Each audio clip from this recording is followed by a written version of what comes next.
Hello and welcome. I am so excited about this episode with the beautiful sister Sara Jenks. And honestly, I feel like this episode and this conversation has been years in the making for me because I've been following Sara for so long. And to be able to sit here and talk about so many amazing topics, I'm beyond thrilled and honored. And what's even more exciting is that Sara just had baby number 3. Like she's like days off of maternity leave. So first of all, congratulations on that. Thanks, Sabrina. I'm so happy to be here with you and to connect with your beautiful community, and all the work you're doing is so incredible. So Oh, I thank you, sister. to be part of it. Yay, I'm so stoked. So this is what I want to know because I know there's a lot of mamas that are listening.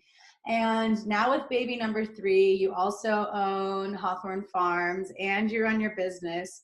How are you finding yourself managing not just your time to work and time to be with family, but time to be with you and your Yeah, husband? I know. It's in process. I will say that it's in process. A really, the whole work motherhood balance has been hard for me since I had my first child 4.5 years ago. It's been a huge initiation. It is called forth and triggered so much growth and learning and understanding about who I am and individuating as a woman from my lineage. And man, oh man. And I feel like I have the opportunity right now to sort of, in a way, complete one cycle around this whole dance of motherhood, work, self-care, marriage, all this stuff. So I've been thinking a lot about it. For so many years, I was the hustler. I could work all day and then turn off my computer at 8 o'clock and crash on the couch because I didn't have any kids. And I can't do that anymore. And part of me really misses being able to do that, being able to just grind out all of this content in a single day or be totally on during lunchtime. And I've had to really let that part of me die. And I've had to really grieve that because she's super sharp and has tons of energy and she's super fun and she's like walking around in her stilettos doing all this marketing stuff, and I just don't have space for her anymore. It makes the rest of my system sick when I am in that mode. So there's like a spiritual component of letting that part of me die. And then then it comes into logistics. And a big thing that I need to do is get really clear on what support I actually need. And when I'm going through the process of coming to terms with how support I actually need, so many shadows and judgments and all this stuff comes up about how much I really need to do what I desire to do. So, I have a nanny who has started coming to the house at 7 a.m. And right now she leaves at 1.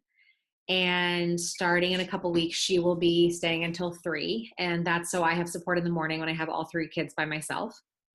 And my husband is usually home by 5:30 or 6. So I'm solo with them my older 2 go to daycare, and then my youngest is with me all afternoon, which is really nice. And then Jonathan gets home and we sort of all do bedtime and stuff together. And self-care happens sort of with my baby around right now. Like she'll lie on the floor while I take a bath, or I'm now doing my own nails, and a lot of my self-care is seeing my friends. So she's just with us and doing that whole thing right now. And I just took her on a trip to California and for a wedding to see my friends. My parents were with the older 2. So and then my nanny also really takes care of the house. So I don't do any laundry. I don't do any errands. I don't do any grocery shopping. I don't do anything like that. And that makes a really big difference, taking that whole role off of my plate. Which is also like Whether you're a mom or not owning a business, I think being able to surrender that you don't have to do it all and that your productivity is so much better, and most likely also your income will also increase because Yeah. you're able to be focusing on your zone of genius. Exactly. So I talk a lot about this in my program, Whole Woman, which is a monthly membership. And what I really think is so important for women to understand is that we have been taught a lie that that our worth is based on how much we do, that we're Totally. supposed to be able to handle the house, the errands, the kids, and work, and look good, and be relaxed enough to have sex. Like, that, and that lie keeps us in a constant state of overwhelm and overexertion, and therefore resentment. And then after we're resentful, we say, oh, but I should be able to do all this. And then we feel guilty for even thinking that we're tired. And the disease, right? Because the body's stressed. So that's where you get more illness. And if you're not feeling well, you're definitely, your productivity is not going to be able to go there. And then our most important relationships suffer. Our marriage suffers. If we have kids, our relationship with our kids suffer. And I think it's so important for us to know that that piece of culture has been put in place to keep us down. And so it is an act of revolution to get help. And it doesn't have to be in the form of paying for help. It's just, we are in an age where we don't have friends that we need things from, you know? And it's about asking for help from our friends. It's about asking for help for our family. And a lot of it is just saying no. It's just not doing things at all. Because I had like a full-time job planning people's birthday parties for a while. You know what I mean? And once I stopped being everyone's best friend and planning everybody's birthday party, I had so much free time. So it's so important to just look at all those little things too that end up just taking up a lot of space, but we attach so much worth to it Mm. in our relationships and so on and so forth. Yeah. So how would you say, like, also part of that is implementing fun, right? Like Yeah. allowing us, because if we're working all the time and we're not having that balance with also fun or celebrating our successes, that's also super dangerous. Super dangerous. So one thing that I teach in Whole Woman that I think is so important is that, the life is based on this cycle of winter, spring, summer, fall, new, waxing, full, waning, dark, right? Or dark, new, whatever. And we are basically all living in early spring all the time. We're just like waxing, waxing, waxing, waxing, waxing, go, go, go, go, go. And that's a very, men are more linear. Men have the essence of the sun. The sun rises and falls at the same time every day. It's always shining. Men's hormones are on a 24-hour cycle. They reset every day. And so therefore we have a culture that is meant to sort of look the same every day.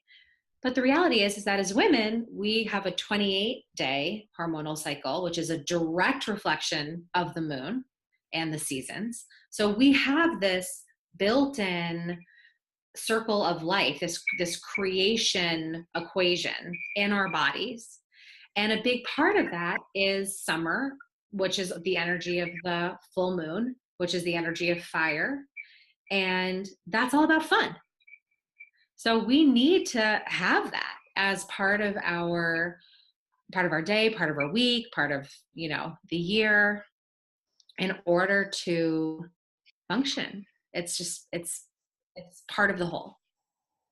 Definitely. Yeah, I teach a lot of that too in my courses, just understanding the different energies, because it's a way for us to work with these ancient medicines and ways of being, before the technology and everything. Like everything was based on the sun and the moonlight, and then modern technology came through, and that's when we kind of, as a humanity and a society, kind of drifted away from that. But I feel like it's really beautiful that we're living in times where people are reigniting that truth, because we've been seeing like we're doing the same things over and over again and expecting different results, and the majority of like society is insane.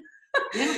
And so to go back to basics in a new millennia, in a new age, you know, and so much even going back with like being the Aquarian age right now is more community based, right? So it's like we also are able to reach out for that help, connect with a girlfriend or a group of friends and be like, hey, let's go out. Like we can't be in this space of isolation anymore.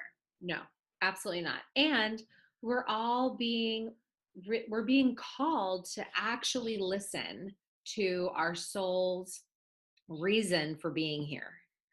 And I think that is so important for all of us to realize, that the only reason we are here is to figure out who we are and to then be that person in real life. And I actually find that it's the being that person that is the hardest thing to do. You know, I think if we're all quiet enough, we can sort of understand who we are, but the process of actually like going to the grocery store as that person or showing up at Thanksgiving as that person is hard. Totally. Yeah. And I think there's just been so much stigma for so long, you know, and a lot of people right now are really unlearning to remember deep at the core who they are. And that's why we're seeing a lot of this like shift, because I feel like, so Yogi Bhajan Kundalini Yoga said that a third of people would wake up, a third would go insane, and the third would die. Whoa. And so it's like, you know, the people that are waking up, we're working on paving a new road. And there's a lot of people that are stuck in their old way of being because it's comfortable. So I want to talk about risks, because I started following you when you were living in San Francisco, and then you picked up the family and moved to Massachusetts. And that's been a risk too, going on the other side of the country to kind of follow your heart and create this whole farm. So I want to know how that's been.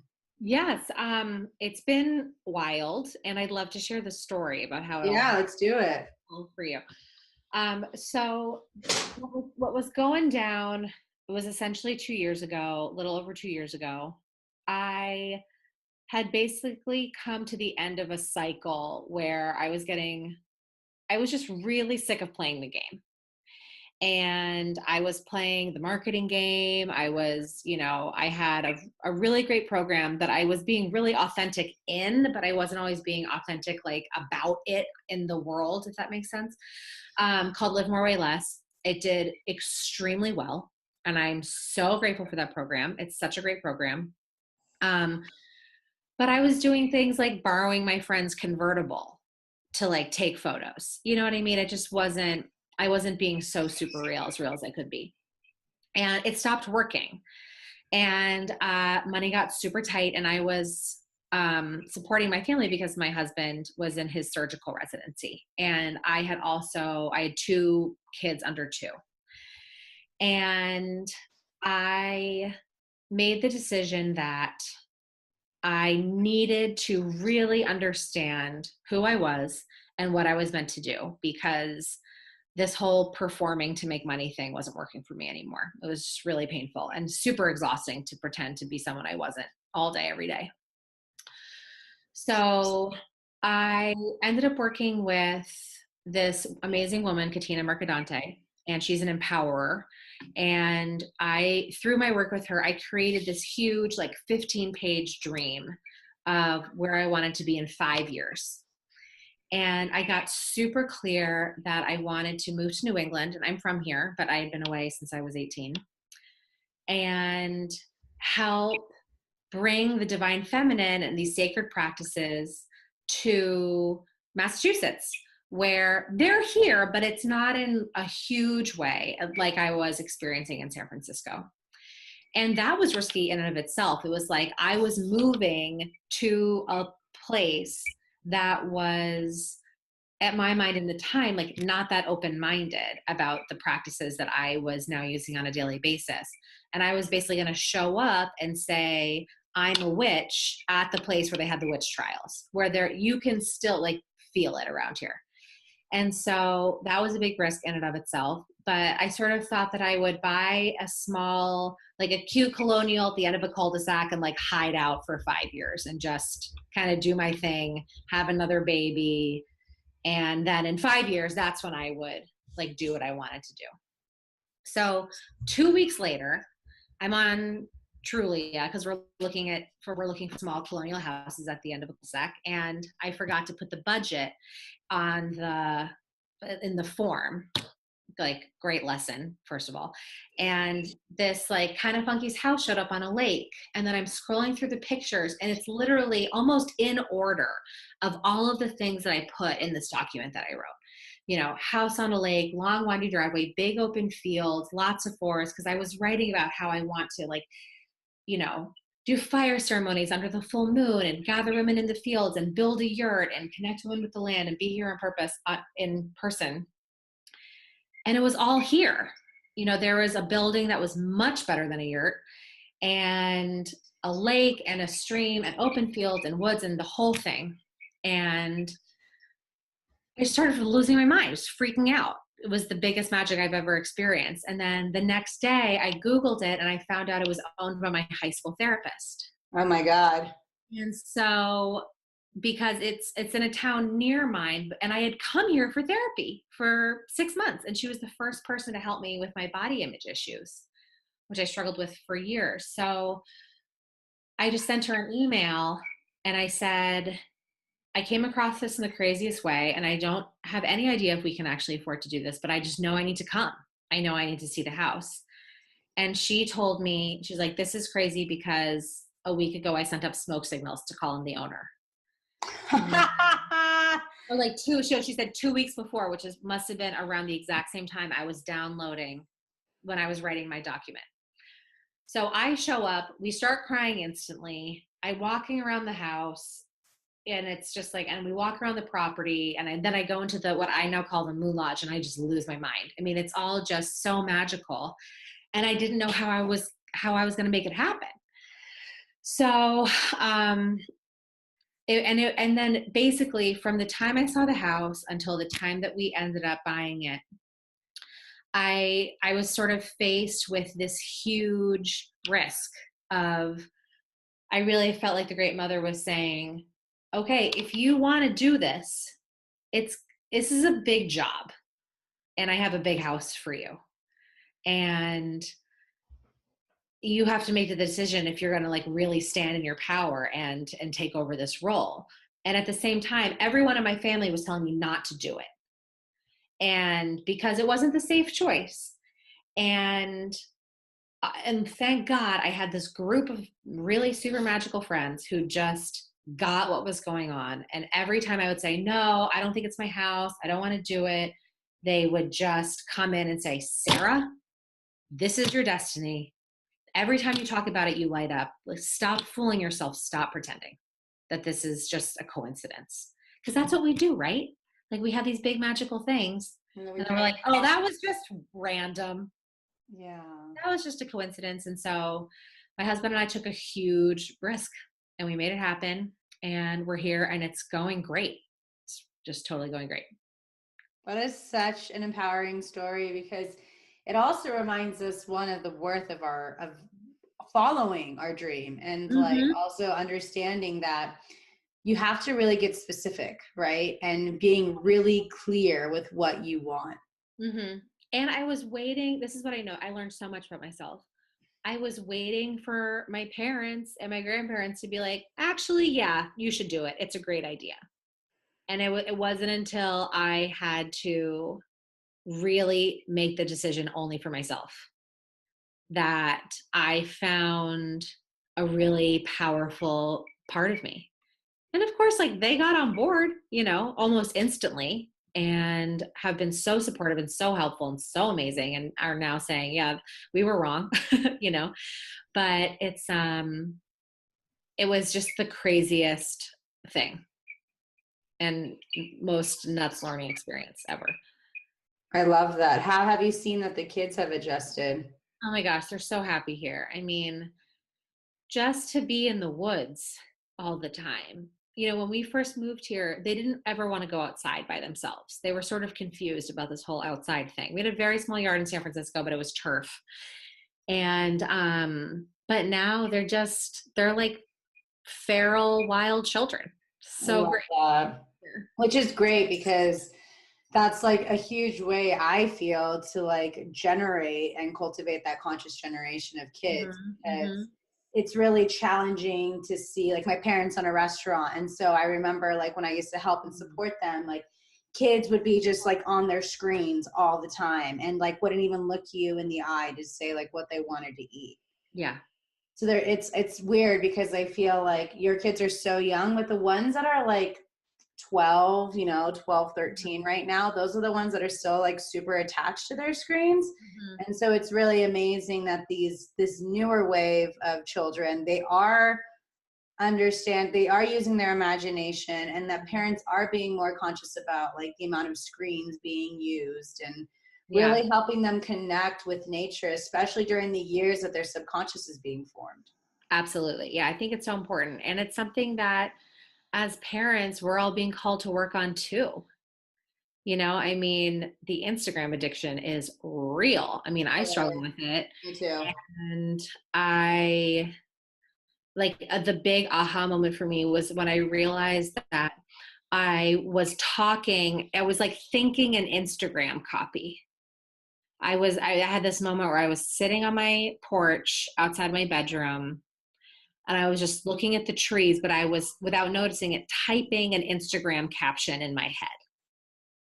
And I just said, no more. I cannot be thinking like that. It had seeped into my brain. And a lot of it is, the shadow that I have around, performing and wanting just the constant like approval from people. The dopamine hits. And I think we all have it, but I just think it's so important to talk about because it's, there's a thing. It's a thing. It's a thing. Yeah.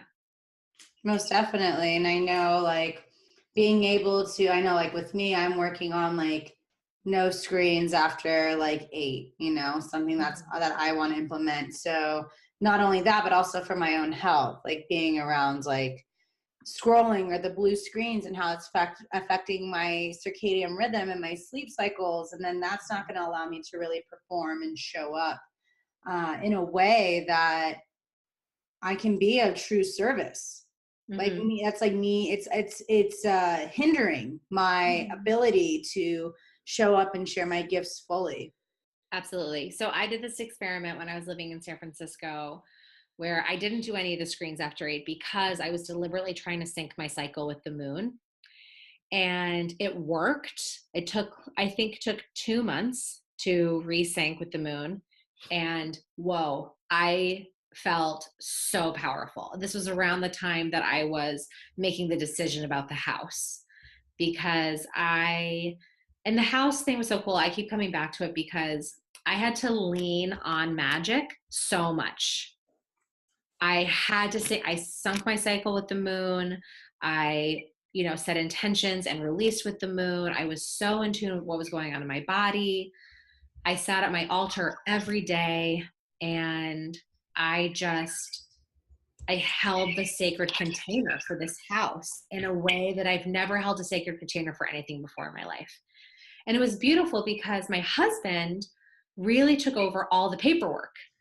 So he was fully owning all of the money, all of the paperwork, all of the lawyers and the contracts and everything, and totally holding the masculine, and really saw how important it was that I was holding that sacred feminine container for this house coming in to our lives. And he really honored me for it. It was really amazing. Because that structure is needed for that flow. It really is. Yeah. So,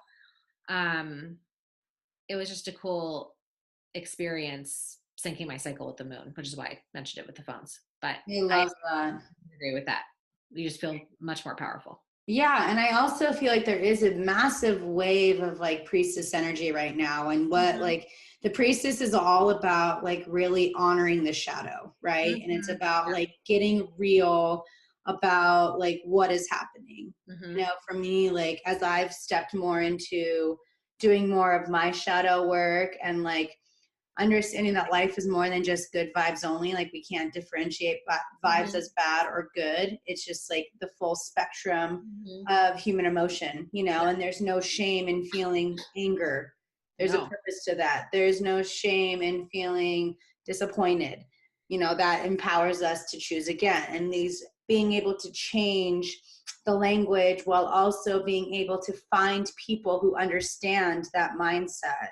Mm-hmm. How have you seen that, you know, embracing your shadow? I know you've dealt a lot with like shifting around body image and body positivity. And as you mentioned, like calling out your shadows and calling out the things that we're all working on because we are all works in progress. How Yeah. have you seen that has strengthened and also created a soulful business that is authentic and vulnerable and real, which empowers other people that come across you and you know that you meet, whether it is through Whole Woman or whether it is someone coming through Hawthorne Farm or just someone on the street? How have you seen that that has shifted for you? Thank you so much. Yeah, here's the thing. No one is healing by learning from someone who is pretending they're perfect, because then we just feel bad about ourselves.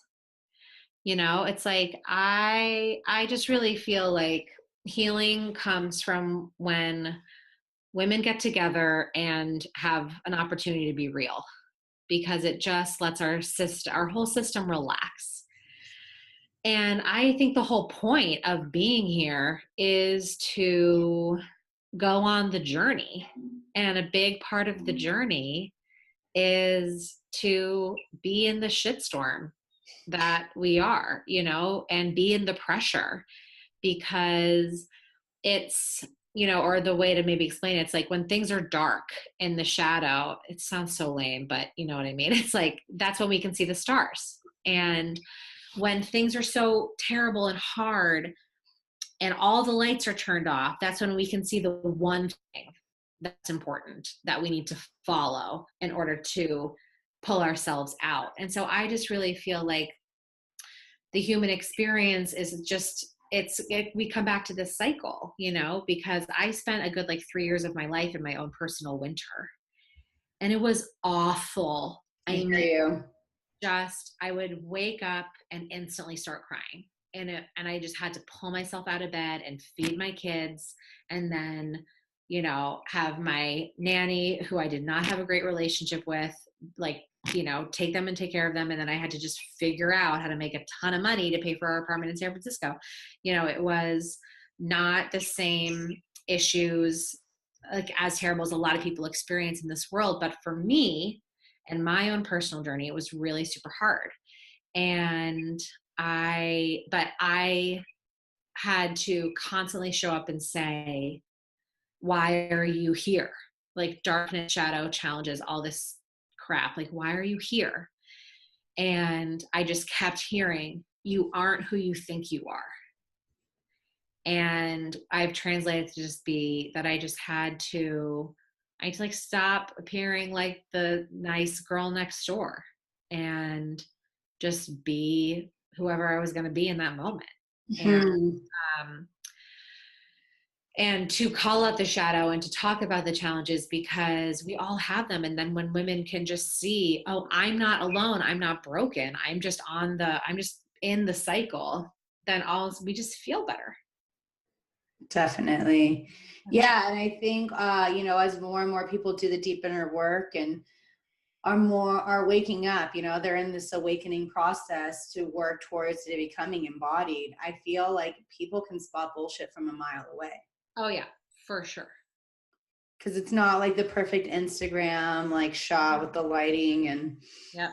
the template and stuff like that. Like that's not life. And if that's what you're selling something that's, again, super dangerous. And I just know, like, for me, like I've had a lot of people, because I'm very vulnerable and authentic about like my struggles and my journey, and understanding that whatever trauma I've endured, like it's giving me power. because it's allowing me to hold container, a sacred space for other people who I may come across down the line. And, I've so many of my clients time and time again, like, I've done all these programs, but like, this is what's real.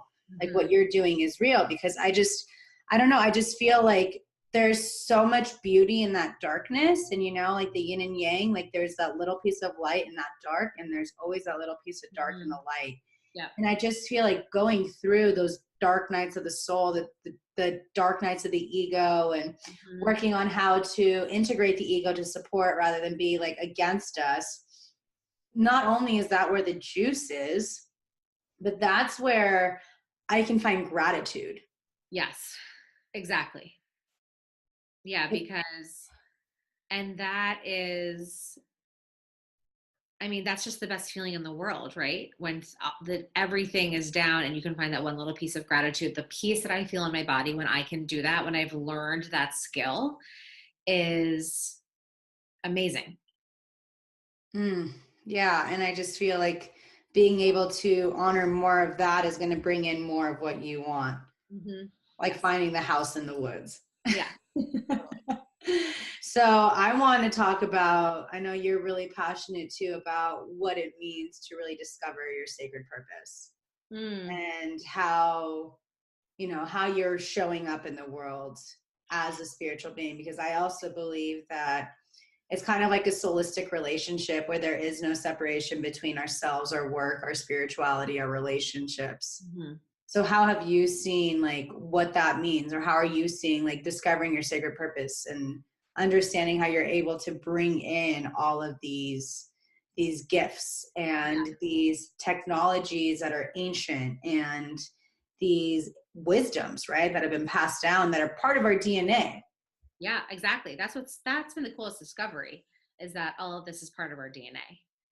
And, the reason why, what I've experienced, well, the reason why I first came to this need to understand, like really truly understand who I am, was because living as someone I wasn't was just really exhausting. I was just tired, and I was emotionally eating. I think that's the number one trigger of emotional eating, which is the work that I did for so many years and still do in Whole Woman, because it's part of our coping mechanism. Is we're just so exhausted by pretending all day, and then we eat because we're tired. So that was part of it. The other part of it is that I thought that I needed to play a part, like a part in a play, in order to be successful in business. And it worked for a little bit, and then it stopped working. And I said, well, if it's not working with food and it's also not working in my business, like I might as well just be whoever I want. It would be so much easier. And then what I realized as part of this process was, I am a part of a web of, I'm accountable to myself. I'm accountable to my marriage. I'm accountable to my kids. I'm accountable to my friends and my family and my community and the world at large. So what I realized was happening was my kids chose me for a reason as their mother. And I wasn't living up to my soul's contract. So I believe that, before we incarnate on this earth, all we can see are the soul's contract. So I believe that they looked at me and said, whoa, her soul's path is awesome. I need that soul's path in order for me to fully actualize in my soul's path. And so what was happening was I was trying to play by all the rules of motherhood and not tune into how I was meant to mother. And my kids were really suffering. And so what I saw is that when I really stood in how I wanted to mother, my relationship with my kids got so much better, and my kids got better. And my relationship between me and my son was a real mess for the first, I'd say, 3 years of his life. We had to go to therapy. We were totally not connecting. It was super painful. He wouldn't go to sleep for me. He'd bite me all day. It was awful. And when I made this shift, our whole relationship changed. And when I made the shift, it called my husband into shifting into his soul's path. And when I made the shift, it really called my community to follow their soul's path. The ripple effect. The ripple effect. And then, the way I really see it is that, it's a privilege that I can have the time to work on this. And so because that's a privilege that I have, I am really committed to using the money and the power that I have by being on my soul's path to help other people who don't have this privilege. And so I give a lot of my money away to charity, and different organizations, and to help certain groups of people. And it's just, we have to be a funnel if we have landed in this opportunity to be able to do this kind of work.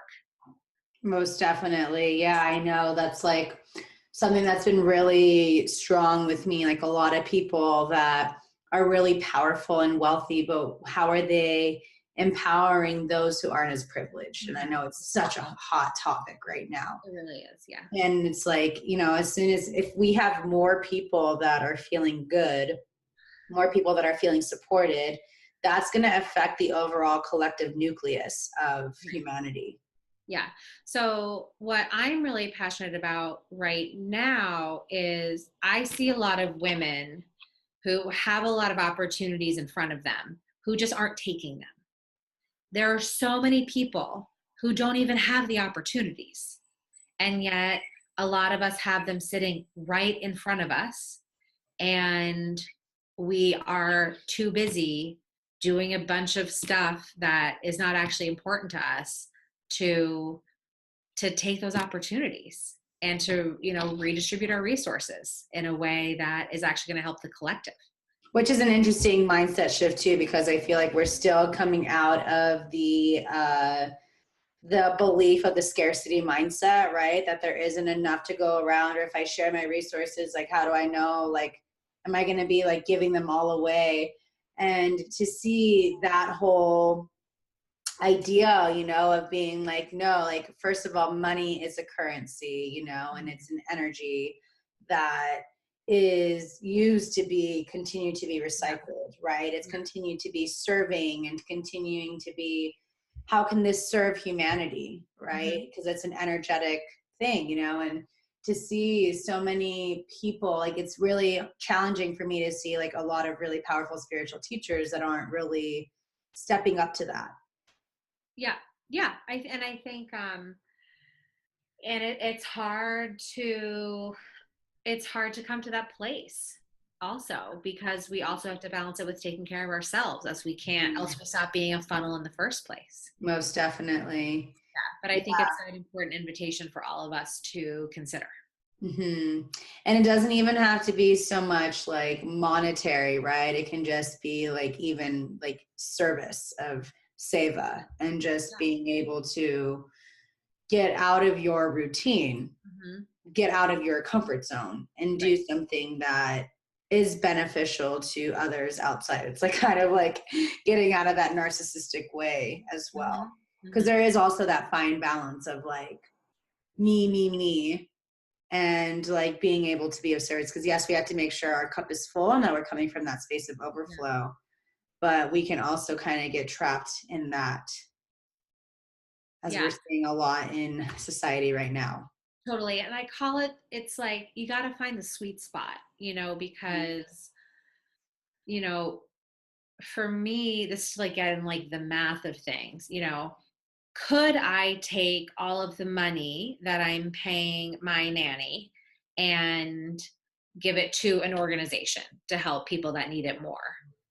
I could do that, but that is the money, the overflow, the emotional overflow that I have by having her support and love in the house makes it so I can create exponentially more wealth, because I'm freed up to do what I am meant to do, and spread that around. And it's like, right, exactly. And so, but you also have to think about, it's such a web, because you have to think about the other kids and your partnership and your friends, and it's hard to find that sweet spot, but it's just sort of this ever changing, ever growing organism. And, but it's worth really thinking about. And I think that's something that is really important for women to dive into is how they're spending their money, because we need to look at it, because money tells a story about what's important to us. And if we are saying that certain things are important to us, but our bank accounts tell a different story, then we need to really look at that. And there's power in that too. I think a lot of women for so long have been afraid to look at their money, or, you know. I was petrified to look at my money. I mean, I still am a lot of the time, but I now really see the power. My friend Kate Northrup always says, make your spending a prayer for what you want more of in your life. And I'm just, my whole thing right now is support. And I feel so great. Yay. Yeah, it's so inspiring to see you with 3 kids and running all that you do. Thanks. It's like, oh, it's possible. It totally is. I mean, it's not so possible to do by myself. Yeah, definitely. Amazing. And I have a really supportive husband, thank God. But yeah. Okay. It's fine. It's totally possible. It's a lot of the worthiness too, right? And that goes with body positivity, that goes with self-worth, self-care. Yep. And it's a work. It's the work of God to actually go against all of our cultural, all these cultural lies, to actually come into what's going to work for me is going to be so different than what works for every other woman. I grew up with this idea, not because of my parents, but just because that sameness equals safety. And I think that really came from the fact that I was bullied a lot as a girl on the playground for being overweight. And it was because I'm different and therefore I'm not safe. I'm being ridiculed and being ostracized. My heart is hurting all the time. And I had to really learn that what's true is that we're all different, and isn't that amazing? And shifting from sameness is safety to we're all different and isn't that amazing was a long road. And I think that's where a lot of women get stuck when creating a spiritual practice and being a spiritual person at the grocery store and at the Thanksgiving table, is because we haven't quite gotten this belief system that we're all different and isn't that amazing. And that's the reason why I created Whole Woman, because I wanted women to have a community that they come to who believes that. When someone can come in and say, I'm going to a party with this new group of mom friends, and it seems like they're all super normal people, and part of me wants to just show up and pretend that I read People magazine this morning, but I was actually meditating and cleansing my crystals. What do I do? Am I just real about what I was doing? And everyone will chime in and be like, yes, it's okay. They can be them and you can be you, and you don't need to change their mind and they don't need to change yours. We're all different, and isn't it amazing? I love that. Yeah. I had a lot of those same struggles, being the thicker girl growing up and being in a small Catholic school, and having, it's been so much of my healing too, in my ascension and my awakening, is just understanding and honoring what makes me unique, and focusing on my gifts, and understanding my worthiness. But it has to first start with us. If we're always constantly looking for that outside validation before we find it within ourselves, it's not going to stick.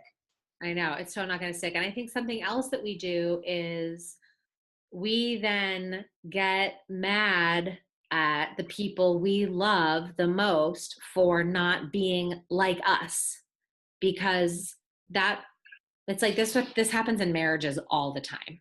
The thing I hear the most is, my husband isn't on the spiritual path and I feel like he's judging me. And I always say, I really don't think he's judging you. I think you're judging yourself. And it's just because sameness equals safety. It's you're looking for permission to be on the path by him also being on the path. But you guys can be different. You just need to do your own thing and just be with this idea that we're different, and isn't that amazing?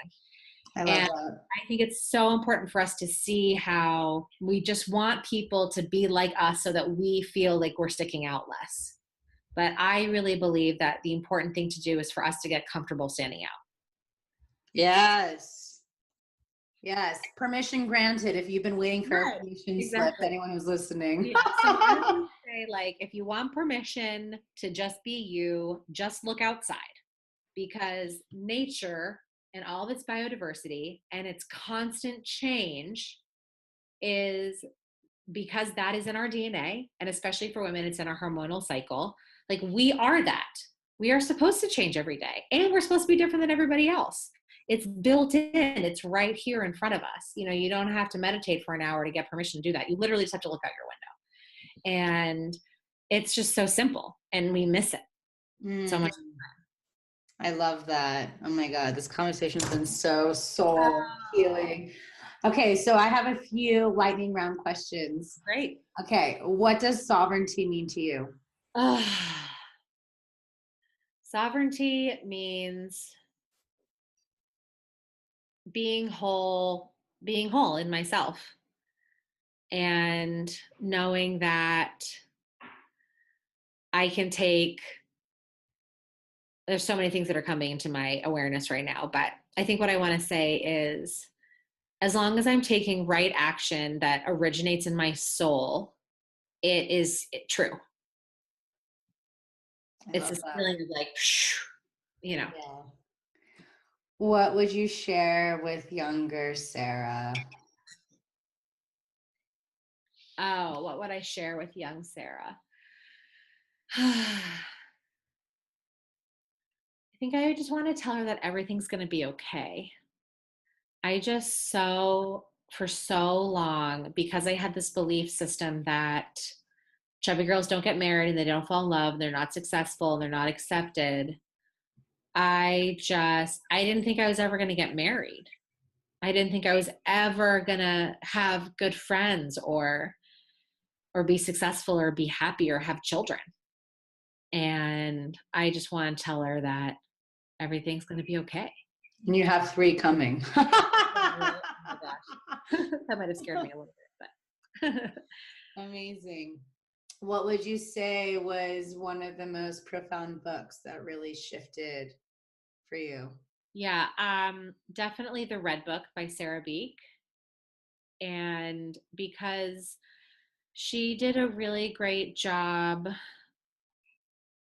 you know, she has her PhD in religious studies. And for me, growing up going to church, I'm sure you can relate to this. To have Christianity and religion and spirituality sort of re-explained through the Christian lens was deeply profound. And she really taught me how to think for myself and have my own spiritual practice on my own, and not only when I went to church. And I came from the most open-minded church ever. And I still was bypassing just like my own sacred experience that I could have with myself. And she explained the divine feminine to me, you know, because for a while there was only God, a male God. Totally. Yeah. Yeah, I had to learn that. I mean, I was always very connected with Mother Mary, and then over time, Mary Magdalene. But it was still seeing that, like, not that feminine essence of God, just super masculine, patriarchal kind of mindset. Yep. Totally. Oh, I love that. So when you see the future that, you know, your kids are stepping into, what does that look like? My hope, my hope and desire is that their number one goal in life is to be as authentic as possible. And that the main challenge is to discover what they're meant to do in every moment of their life, as opposed to how to just be the cookie cutter successful, to fit into the box, the happiness box, which I feel like for women is, 2.5 kids and a husband and a cute house. And, for men is a high paying job. And there's not a one size fits all. And I hope that those rules for happiness change. Yes. Amazing. Okay. So where can we find you? Tell us what's going on. So there's two ways to sort of dive deeper into my world. One is I have this amazing thing called Magic Week that you can go to magicweek.me. And it is 8 opportunities to learn different magical practices. And it's all under the vein of it's like practical magic for understanding who you are and why you're here. Because for me, when I had this big scary risk coming up, it was the moon and astrology and tarot and energy work that kept me on my path and held me in the fire. And so I'm really excited to bring all these different modalities to the internet for free. So magicweek.me. Another thing, I have a really great Moonly membership. We, start a different topic on every new moon, and it's called Whole Woman. And you can learn more about that at wholewoman.me. And this is the place that I've mentioned a couple times during this interview, is a place to really learn who you are, but also learn how to be who you are in your daily life. And we use earth-based spirituality practices and real life strategies to do some soul work and some soul digging and some visioning and a lot of ritual and a lot of just practice in coming out of the closet as who we are. It's really amazing to see. Like I said, I've been following you for years, and to see that evolution of like what you're doing now. It's so beautiful. Thank you. It was hard, because there's this whole thing like sameness is safety, not only sameness to everybody else, but sameness to who you were. Totally. It's sort of like, it's like, ooh, who are they going to think I am, that I'm just changing what I'm doing? But I just had to keep leaning on these magical practices and the seasons and the system of evolution, and just kept telling myself, it's okay to change. It's okay to change. It's okay to change. So thank you for reflecting that to me, because it's still like when I go back and I see my college friends, they're going to be like, oh, they're going to think I'm so like weird, or that I do all this stuff now, but yeah. Just not true, and not everyone thinks it's great. I know from my experience, like I'm having people from high school being like, oh my God, like I'm just starting to dive in. I'm seeing how, it supported you, and there's a lot more curiosity. I'm sure you're seeing that too. I'm absolutely seeing it. The best thing, like one of the best things about coming to Massachusetts, everyone told me, I don't know if anyone's going to come to your full moon circle, Sara. That's like a little weird for people over there. Like first full moon circle, sold out. 75 women here. Wow. I'm like, you guys could not have been more wrong. Everyone is psyched to do a full moon circle. And it's definitely like not a thing. And what's so great is that because I just am who I am, and which is a new thing for me, it's like I will show up at the grocery store in my small town in suburban Boston with like no bra and like an indigo dress and some feather earrings. And, people are not wearing that stuff around here, which is fine. But I'm not going to change how I dress to blend in anymore. But because I like show who I am on the outside, people recognize their insides on my outsides. Does that make sense? It's like you're triggering them to look within. Yeah. And so they're like, oh, that's who I feel like I am. I'm going to tell her, because I obviously don't have to hide from her. And so I was so worried about like finding like a spiritual group out here. It was like not hard. All women have this in them. It's just, when are they gonna relax and just let it come out?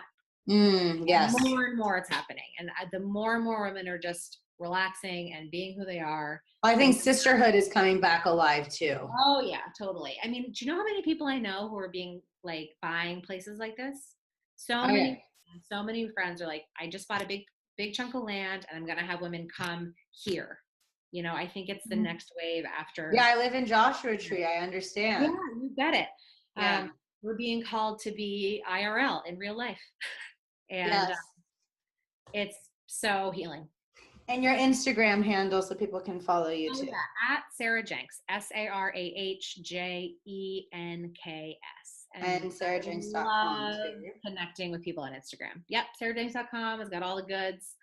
I've got a lot of little online programs and yeah, your website's so beautiful. Thank you. We just gave it a little facelift. It's so beautiful. Thanks. Amazing. So if there's one last thing you want to share with whoever's listening, what's coming through right now?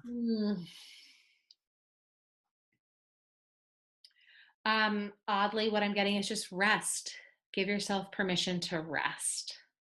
Have some empty space. Take a nap. It's the most revolutionary thing we can do these days. I laugh because that's what like my acupuncturist told me yesterday. She's like, you need more sleep. Yeah.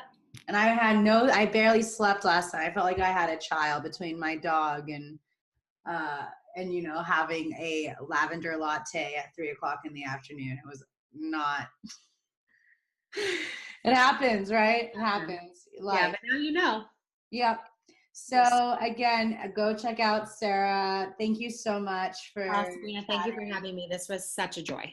Yeah, thank you. I just, like I said, like since following you years ago, it's always funny. I'm always like interviewing the people that I do. I'm like, someday I'm going to talk with them.